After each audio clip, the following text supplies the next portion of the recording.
internautas, e sejam bem-vindos a mais um podcast Viola Quebrada. Nessa edição, converso com Ivan Vilela, pesquisador, professor e, lógico, violeiro. Formado em composição e música erudita pela Unicamp, ele carrega todo o seu conhecimento desse campo e tenta uni-lo ao universo da viola, levando o instrumento a outro patamar. Ouça agora a primeira parte da entrevista, entenda um pouco mais de sua trajetória. Tudo bem, Ivan? Tudo certinho? Beleza. Ivan, deixa eu perguntar assim, você nasceu em Itajubá, né, sul de Minas. Itajubá.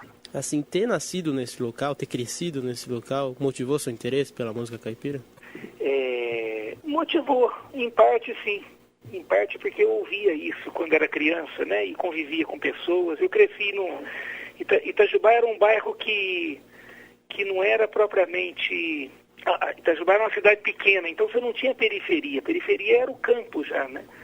E como a nossa família era muito grande e a gente não tinha dinheiro, então a gente morava nos cantos da cidade para arrumar uma casa grande e barata. Então eu tinha um vizinho meu que era palhaço de folia de reis, então a gente tinha um contato muito direto com esse mundo rural, né? E por falar em família grande também, você é caçula de 11 filhos, né? Você Na realidade, tem 10 13, irmãos. né? 13? Que teve 2 que morreram mais cedo, né? Entendi. E quando fizeram essa biografia aí, não esqueceram de contar esses 2, né? Mas só você trilhou esse caminho musical ou... Isso, só eu. Alguma razão especial? Porque... Não, a música, ela sempre esteve comigo, né? Eu compunha desde os 11 anos que eu ganhei um violão, comecei a compor, não sabia tocar a música dos outros, então eu sabia uns poucos acordes, eu compunha as coisas. Mas a minha casa sempre foi uma casa muito musical. Meus irmãos ouviam muita música, cantavam muito, né? E músicas diversas. Tinha um irmão que só ouvia música clássica, uma irmã bitomaníaca, e o resto da turma que ouvia muita música da contracultura, muito John Baez, Bob Dylan, né? A folk music americana dos anos 60, muito rock, né? Ouvi rock demais, assim, ouço até hoje, né? Gosto muito. Então, tive uma formação um tanto eclética nessa fase, nessa primeira infância, né? Também tinha um espaço para música caipira, né? Nessa época não, nessa época menos. Uhum. Eu vi mais da adolescência para frente isso, né? Eu ouvia assim em rádio, mas esporadicamente, né? Mas gostava muito, porque esse mundo era muito próximo de mim. Em 84 você começou o curso de História, não foi? Isso. E foi começando esse curso, foi a partir desse curso que você percebeu que o seu lugar era a música mesmo? Não, eu já era músico antes. Já era músico. Eu com 19 anos já tinha assumido profissionalmente a carreira de músico. Uhum. Isso há 30 anos atrás. Eu vivia de música, né? Dava aula, tocava, e a gente tinha um grupo do que era chamado na época um nome muito que não define nada, de música regional, né? Mineira. E então eu tocava, e aí nessa época eu tinha um violão de 12, mas tocava viola, mas muito pouco, né? A viola propriamente eu fui começar a tocar com 30 anos de idade, né? No ano seguinte você lançou o seu primeiro LP, né? Hortelã, com a Priscila Stefan. E como surgiu a ideia desse álbum? Porque parece que ele foi feito entre amigos, né? O encarte... Na realidade, a Priscila e eu, nós cantávamos, né? E já fazíamos bastante shows, tinha um repertório muito bonito de canções sul-mineiras, né? Uhum. Aí, então, resolvemos gravar, né? Na época era muito difícil gravar. Era uma coisa difícil toda a vida, né? Segundo o dicionário Cravo Albim, você buscava resgatar o lirismo das canções mineiras. Você concorda com isso, quer dizer, se você tentava resgatar é porque algo havia sido perdido? O resgatar não cabe aí. Não cabe, né? O sul de Minas é um lugar muito lírico mesmo. Se você ouvir as músicas de lá, você vai ver que tem uma sofisticação muito grande do ponto de vista harmônico, melódico. Uhum. Ao contrário do norte de Minas, que são músicas mais simples e tem uma harmonia, até um tratamento melódico harmônico mais simples, mas tem uma rítmica mais pulsante, né? Então, você tem essa diferença. Quer ver um exemplo claro disso? É o Dércio Marques. Uhum. Se você ouvir os discos do Dércio Marques, você ouve até o Canto da Primavera, um disco dele chamado Canto da Primavera, você vai ver que ele tem um tipo de música. A partir do fulejo, ele começa a mudar. E no Segredos Vegetais, é o Dércio no sul de Minas. Foi quando ele descobriu a turma toda que a gente tinha lá no sul de Minas, que era uma turma de muitos compositores, né? Tinha 2 mais velhos, assim, que norteavam a turma toda. E aí ele Aí ele pirou. Tanto é que esse disco dele é uma coisa assim, os arranjos, o tratamento, é super melodioso, umas harmonias muito sofisticadas, né, caminhos muito incomuns, né? Em 89 você viajou por Minas Gerais, né? Você percorreu os caminhos que João Guimarães Rosa narra. Na realidade eu já fazia isso antes, né? Vamos só pontuar. Uhum. Essa época eu fiz uma viagem pontual acerca das trilhas do Guimarães, que eu fiz com o Carlos Rodrigues Brandão, né, um antropólogo, com o Eduardo Mandel, que era um fotógrafo, e o Raul do Vale, que era um professor lá da Unicamp. Que era uma pesquisa do Brandão e do Raul do Vale, que eles queriam compor uma cantata cênica sobre o Guimarães, que o Raul não deu conta de fazer, né, não conseguiu. E como eu já conhecia bastante a região, que eu viajava muito para lá, então eles me chamaram, eu já pesquisava com o Brandão há alguns anos, né? Uhum. Eles me chamaram para ser guia da viagem deles, né? E o que você viu nessa viagem? Era o que você esperava? Era algo a mais? Essa viagem foi uma viagem muito feliz no que toca encontros, né? Uhum. Então nós passamos 6 dias junto com o Manuelzão, dormimos numa casinha, conseguimos achar uma casinha lá em André que estava vazia, pusemos saco de dormir lá, montamos uma barraca também. Passamos 6 dias com ele ficou integralmente por nossa conta, né? Assim, conversando. Passava o dia inteiro, da hora que acordava à hora que dormia, né? Manuelzão, é isso? Isso, Manuelzão, personagem do Guimarães Rosa, né? Ah, claro. Do Manuelzão e Miguelinho. E todas as indicações que nós tivemos foram felizes. Até caminho que a gente errou, deu certo, assim, sabe? Um dia nós erramos uma balsa, eu insisti que era para um lugar, o pessoal para o outro.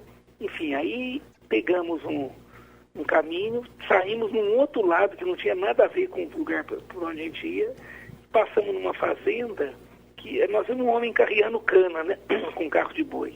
Aí estava a família inteira fazendo rapadura, porque lá eles fazem rapadura uma vez por ano, né, que é o açúcar do ano inteiro, né, que faz em tabletes, né, imensos. E esse homem era rabequeiro e tocava numa folia, então ele já falou para a gente ir para, quando chegasse no Urucuia, então nós caímos num povoamento do INCRA, que estava abandonado, não tinha luz elétrica, e tinha uma folia de reis temporã. Então foram só sucessos, assim, de... Mesmo os erros deram certo. Todos, assim, foi uma viagem foi coroada de coisas boas, né? Quanto tempo durou essa viagem? Essa viagem durou 28 dias. Nós andamos 4.600 quilômetros. Nossa. Não, mais. Acho que 5.000 e alguma coisa, e estou inventando um número, 1.500 de terra, né? E em 89 você já tinha começado, né, o curso de música na Unicamp? Na Unicamp. Na realidade, o Brandão, que foi um cara que falou, por que você não faz um curso de composição? Eu nem nunca tinha pensado nisso, sabe? Eu já tinha estudado música, né? Tinha estudado em conservatório também.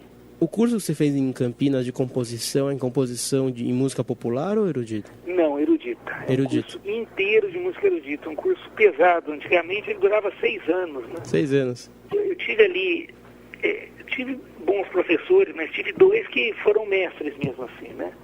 Um foi meu professor de composição durante 5 anos, foi o Almeida Prado. Uhum. E o outro virou um irmão, né? Nós moramos juntos, tocamos juntos, montamos grupos, trabalhamos em 2 grupos juntos, foi o Zé Eduardo Gramani. Ambos já faleceram, né? O Gramani morreu muito jovem, né? Morreu com 54 anos. O Gramani a gente tocou muito no trem de corda, que era um trio de violino, violoncelo e violão, que era muito bacana. A gente até hoje não pintou nada na música popular brasileira com aquele recorte. E depois que ele morreu, eu não tive coragem de voltar, sabe? Agora que eu estou criando coragem, eu larguei de tocar violão também, né? Eu ia perguntar justamente sobre o grupo Trem de Corda, né? E era uma tentativa de unir o erudito ao popular? O tempo todo. A minha vida, o tempo todo é isso, né? Porque a minha formação é popular, toquei época já em Itajubá e depois em Campinas, eu tocava muito na noite, né? Essa coisa do popular sempre esteve comigo, né? Então, a partir daí, foi só uma tentativa de estar misturando mesmo essas duas forças que me habitavam, né? E alguma influência do Renato Andrade nesse sentido, de tentar unir a música? Claro, não no sentido de tentar unir, mas eu na época que eu fui compor a ópera caipira, eu sabia escrever para tudo, né? Menos para viola, porque a gente não... Viola ninguém sabe escrever na realidade, né? Agora que estão começando a escrever para viola. Eu já participei de eventos com orquestra aqui em São Paulo que tinham viola, que os arranjadores não escreviam nada, deixavam a parte em branco, né? Você tinha que estar inventando na hora a partir de tudo que você ouvia ali da orquestra. Então eu peguei a minha viola e comecei a tocar. E nesse tocar eu tive quatro grandes referências ali. Foi o Renato Andrade, o Tião Carreiro, o Almir Sater e o Davinho Moura. Mas o Renato foi muito importante. Eu tenho, inclusive, tem músicas minhas que são quase que tributos a ele, de tanto que parece com as coisas dele. E no próximo bloco, Ivan falará sobre sua ópera Caipira e sobre a Orquestra Filarmônica de Violas de Campinas, projeto que dirige. Explicará também o porquê do ressurgimento do instrumento, destacando inclusive a ascensão de Almir Sater. A seguir, fique com a canção Baiãozinho Calungo, de seu álbum Paisagens.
Você falou da sua ópera caipira, né? Que foi seu trabalho de mestrado. Como funciona isso, uma ópera caipira?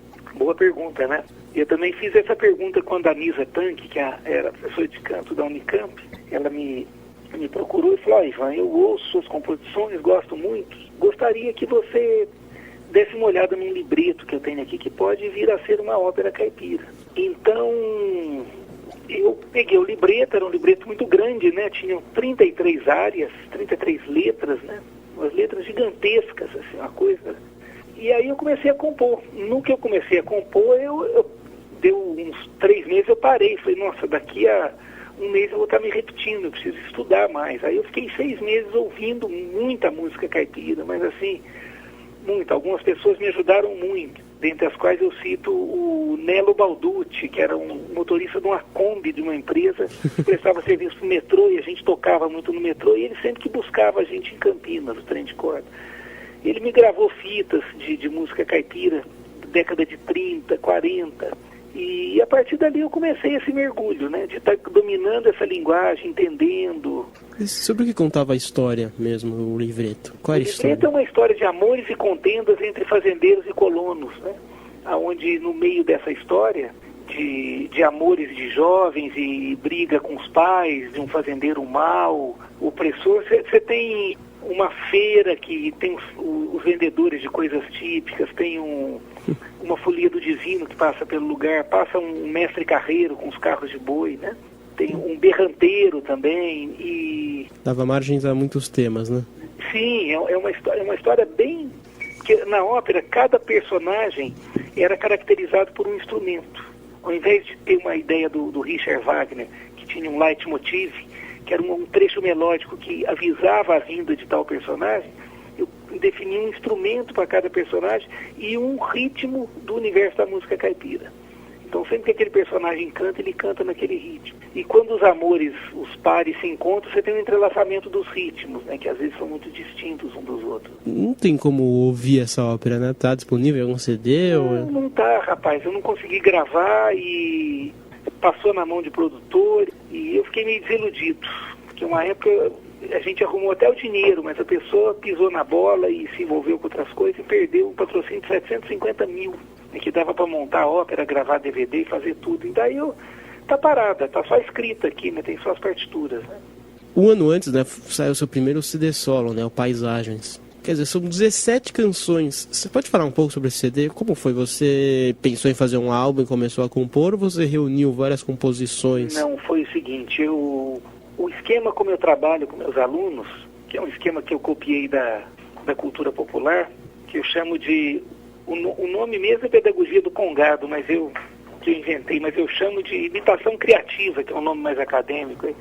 Meus alunos todos compõem, eles aprendem a tocar compondo, né?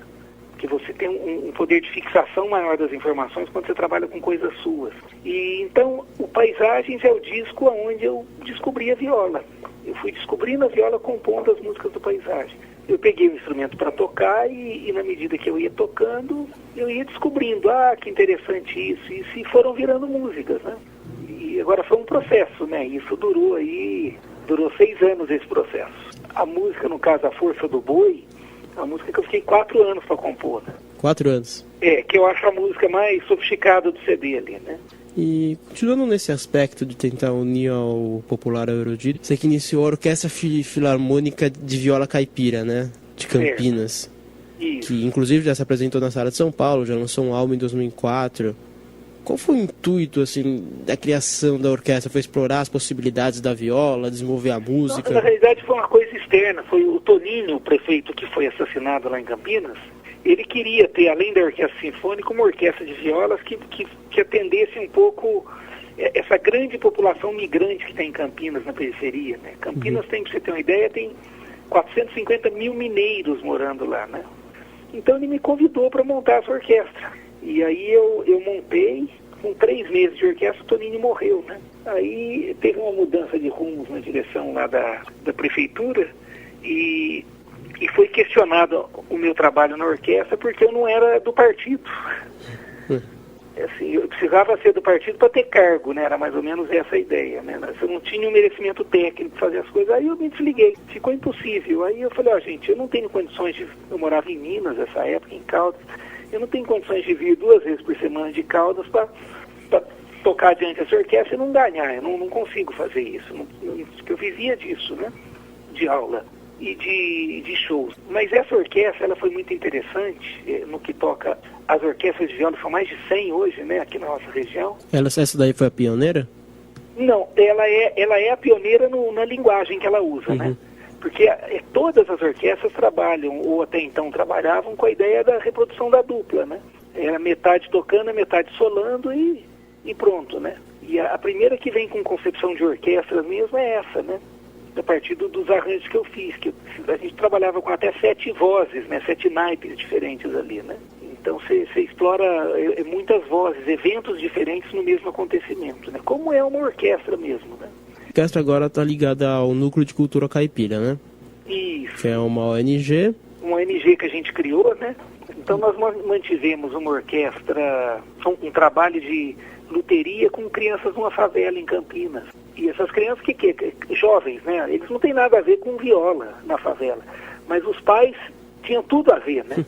Então, quando eles construíram a viola e começaram a aprender, eles chegavam em casa tocando e aí o pai começava a cantar. Falava, pai, você conhece isso, né? E isso criou um elo de proximidade, que era o objetivo final do projeto, né? Um elo de proximidade entre as gerações, né? E desses 10 meninos, 2 se profissionalizaram como luthiers mesmo na época. No site, né, você se lê que foi criada para resgatar e divulgar os aspectos da música caipira. E quer dizer, se algo tem que ser preservado, é porque enfrenta desafios, né, obstáculos. Exatamente. Mas, ao mesmo tempo, os artistas com quem eu falei disseram que vive-se um momento bom. Talvez também por conta da internet, segmentação de gostos, enfim. Como você analisa esse aspecto? As coisas estão melhores em relação a 20 anos? Elas estão melhores. Elas estiveram muito ruins, mas hoje não é só a internet, não. Você tem na realidade, você tem uma conjuntura aí de acontecimentos. Eu acho que você tem um efeito colateral, essa tentativa de globalização no que toca a uniformização dos gostos a partir do consumo, né? Que é mundial. Você tem culturas locais sendo ressaltadas no mundo inteiro, né? Hoje em dia você tem prateleira de música étnica nas lojas, né? De música de world music, não sei o que, música dos povos, inventam nomes bonitos aí para a mesma coisa. Antigamente você não achava esses discos, né? Hoje em dia tem valor. Você vê que na minha época os jovens dançavam discoteca, hoje os jovens dançam boi, dança forró, entende? É diferente. Um contraponto à globalização mesmo, né? Exatamente. Você tem também aqui, agora, fatores locais.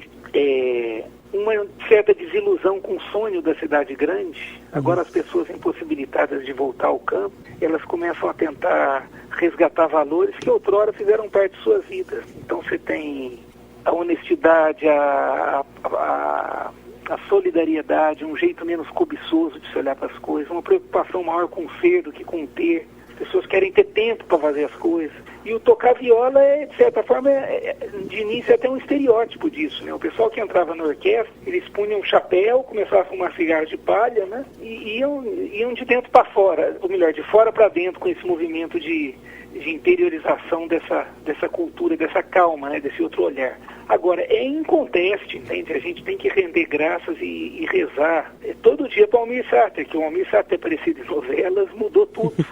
O público nosso de viola mudou. Os estudantes de viola era tudo de 30 anos para cima. E quando o Almir aparece em telenovela, baixa para 12 anos, 13 anos, começa menino querer tocar viola, né? O Almir, ele muda diante do grande público essa presença do que era o tocador de viola, que estava muito depreciada, né, em função do êxodo rural e da maneira como a cultura caipira foi tratada no contexto da cidade grande. E eu acho até que é das coisas mais importantes foi a aparição dele em telenovelas. Você acha que daí é uma volta a uma volta interior, né? Porque a música sertaneja, a música regional estava se urbanizando, né? Você vê, inclusive, por exemplo, duplas Chitãozinho e Chororó, que pelo nome seria algo extremamente caipira, né? Não, na realidade já tinha se urbanizado, né? Nos anos 20 começa um movimento migratório muito grande, de modo que nos anos 60 você já tem uma população urbana ficando maior que a rural, né? E hoje a gente tem menos de 17% da população morando no campo. O que acontece é que essas populações, na medida que elas vêm para a cidade, você tem um choque cultural muito grande, que ele acarreta perdas e acarreta ganhos, né? De valores culturais, para a cultura menor, que é a do migrante, né? Porque a da cidade já está ali, a cultura que está ali no lugar dela, né? O que acontece é que a partir dos anos de 1960, a partir do advento da Jovem Guarda, você já vê que tem uma grande população que consumia essa música caipira, mas que consumia música urbana também, né? Que são os filhos desses migrantes, que viviam uma certa idiosincrasia de ter uma cultura super tradicional em casa e ter uma outra cultura na rua, na escola, no trabalho, totalmente diferente, né? Uma outra educação diferente da que ele recebia em casa. Então, o próprio mercado fonográfico percebe que tem um filão aí que precisa ser explorado. E as primeiras pessoas a gravar nessa linha são Léo Canhoto e Robertinho, que começam então com essa vertente do caipira urbano. Puxa muito mais pro lado do cowboy, né? Começa as capas dos discos, que eles estão que nem faroeste mesmo, né? Aí você vê as duplas, então aí com o Léo Canhoto e Robertinho começa uma vertente que mais comercial, né? Não que a outra não fosse, a outra era muito comercial, vendia muito. A música caipira foi o terceiro filão que mais vendeu disco na história do disco no Brasil, né?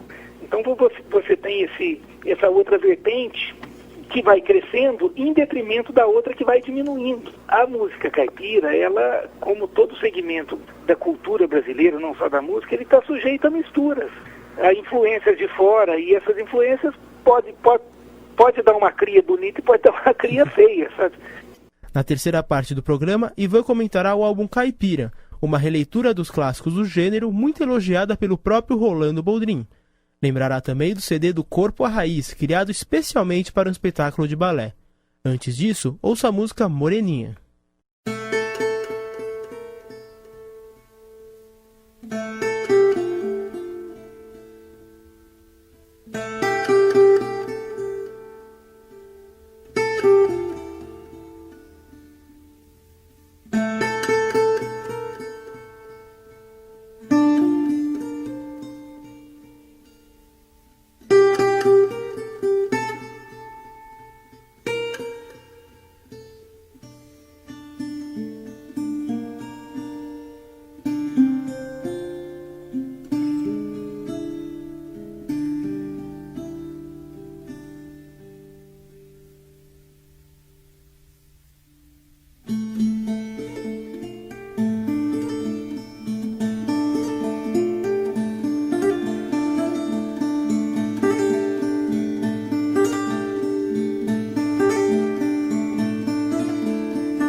voltar um pouco agora para sua produção musical, né? Eu queria falar também sobre o álbum Caipira, que foi lançado em 2004. Certo. Que foi com a Susana Salles e o Lenine Santos. Como foi essa escolha? É uma viola e duas vozes, nada mais do que isso. Foi uma escolha pelo minimalismo? Foi uma escolha Não, foi uma escolha da Susana e do Lenine. E eles resolveram, eles se conheceram numa ópera, né?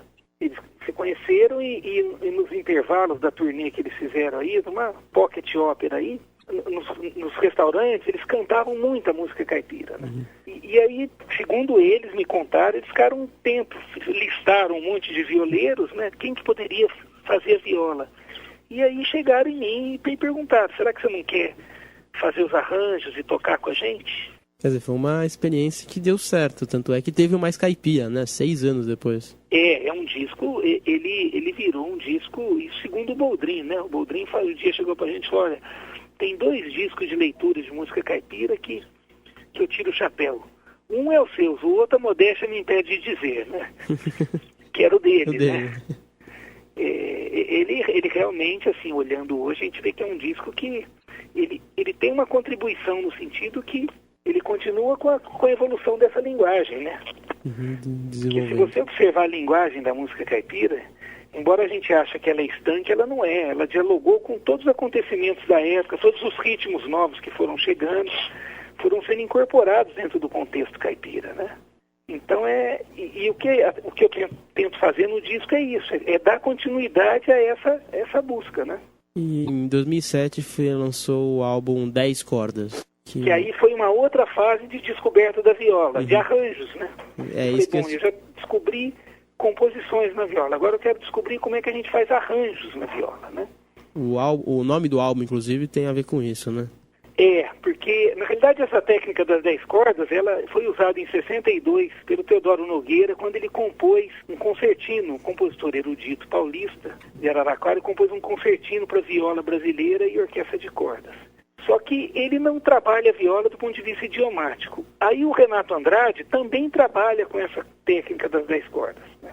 De tocar os pares separadamente. Só que, na minha busca, eu acabei dando uma contribuição diferenciada dos dois, né? Que foi, enfim, eu precisaria te mostrar, sabe, o jeito de utilizar a viola, o jeito de abrir esses acordes e harmonias é bem diferenciado da maneira como o Renato fazia ou como o Teodoro Nogueira fazia. Fica bem diferente mesmo, assim, de modo que... eu precisava te mostrar mesmo, sabe? Eu precisei abrir a distância dos pares, porque tem hora que eu toco com o polegar e indicador só a nota grave do par, né? O que é uma coisa muito difícil, porque normalmente quando você toca de cima para baixo, você pega a aguda primeiro, né? No par que é o oitavado, né? Então, foi um trabalho de busca, né, dessa sonoridade que culminou com esse disco, né? E como foi criar arranjos, inclusive, para canções dos Beatles, né? Isso, porque eu gosto muito dos Beatles, né? Sempre gostei. E aí resolvi fazer esses arranjos. Na realidade, eu tinha um projeto que eu perdi um pouco o fôlego, mas quem sabe eu retomo, que é fazer um disco inteiro de Beatles. Né? Um disco inteiro, é? Mas um disco inteiro dos Beatles na viola também. Isso. E em 2009 foi o álbum Do Corpo à Raiz, né? Do Corpo à Raiz. Que foram músicas compostas para um espetáculo de balé da companhia Dança Vida. Exatamente. Que é mais uma fusão curiosa. Dá certo dançar balé ao som da viola? Claro. Como foi essa experiência? O Paisagem é um disco que foi muito utilizado por companhias de dança, né? Até o Cisne Negro, o balé famoso, e Cisne Negro já tocou música do Paisagens, né? Eu nunca penso em som para compor, né? Eu penso em movimento, textura e cor, né? O som é o resultado dessa mistura outra aí que eu busco, né? E então as músicas são todas muito dançáveis, o Paisagens é inteiro dançável, né? Mas esse do Corpo à Raiz foi diferente porque foi feito especialmente para esse Exatamente, né? Foi composto inteiramente, né? São jovens de uma periferia lá de Ribeirão, que são filhos de imigrantes rurais, mas não conhecem o campo. Então a ideia, e são grandes dançarinos, né? Tem um trabalho continuado aí há anos, recebem para isso. Então foi a ideia de ficar 6 meses trabalhando com eles, né? Nessa história, né? Deixa eu falar também sobre o seu trabalho como pesquisador, que você fez uma pesquisa sobre o Clube da Esquina, né? Isso vem desde 92, né? Desde 92, foi para o Museu da Pessoa, não? Em 2004, né, o museu me convidou para fazer essa consultoria para eles, né? E o Clube da Esquina também botou, assim, em evidência a música de Minas Gerais, né?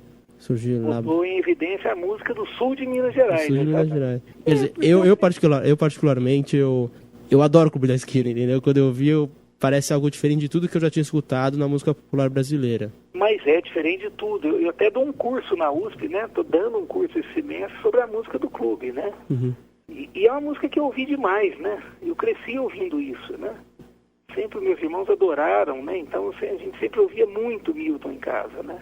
E depois eu fui me aproximando dessa turma toda, né? Inclusive o Tavinho Moura, né? Sim, o Tavinho é irmão, né? Muito próximo tudo, né?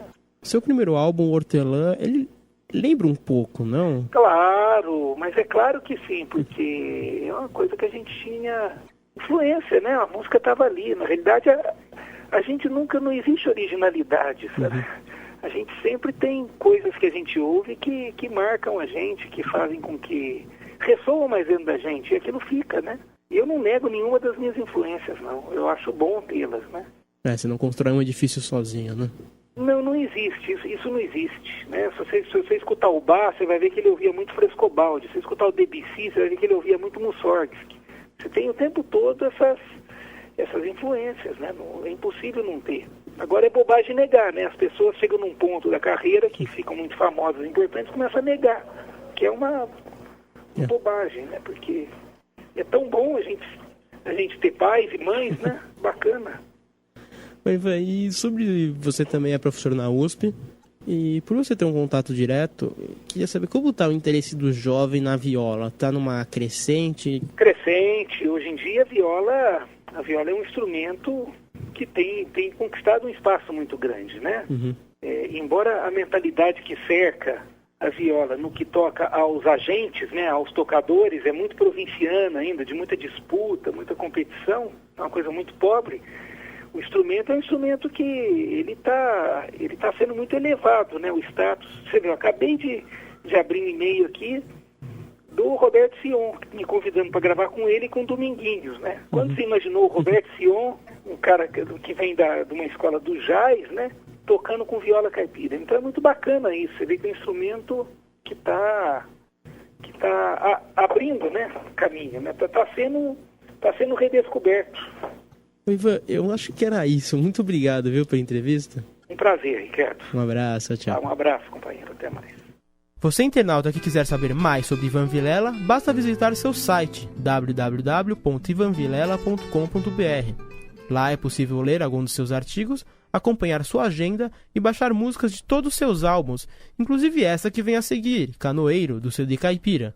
Eu sou o Ricardo Zif Berezin e este foi o Viola Quebrada. Um abraço e até a próxima.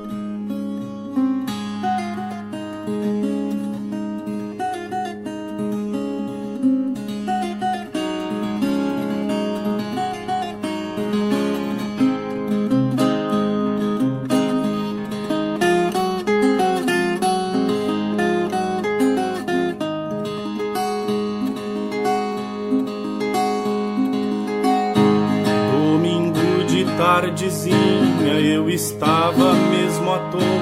Convidei meu companheiro pra ir pescar na lagoa. Levemos a rede de lanço. Ai, ai, fomos pescar de canoa. Eu levei meus apreparo pra dar uma pescada boa.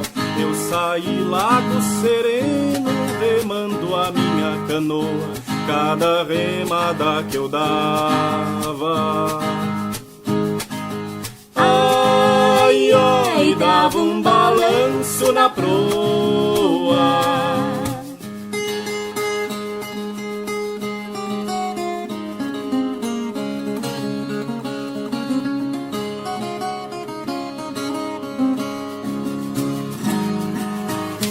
Fui descendo rio abaixo, remando a minha canoa. A canoa foi rasgando, fui deitando as taboas. A garça avistei de longe. Ai, ai, chega perto,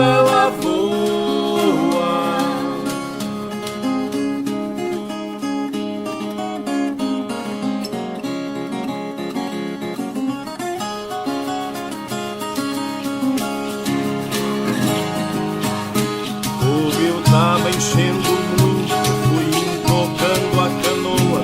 Eu saí numa vazante, fui parar noutra lagoa. Fui mexendo aquele lodo. Ai, ai, onde que os pintados moa?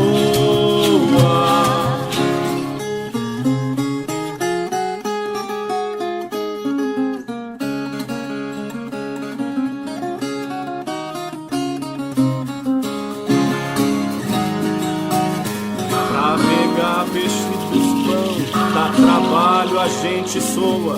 Eu jogo timbó na água que a peixaria atordoa. Jogo a rede, dou um grito.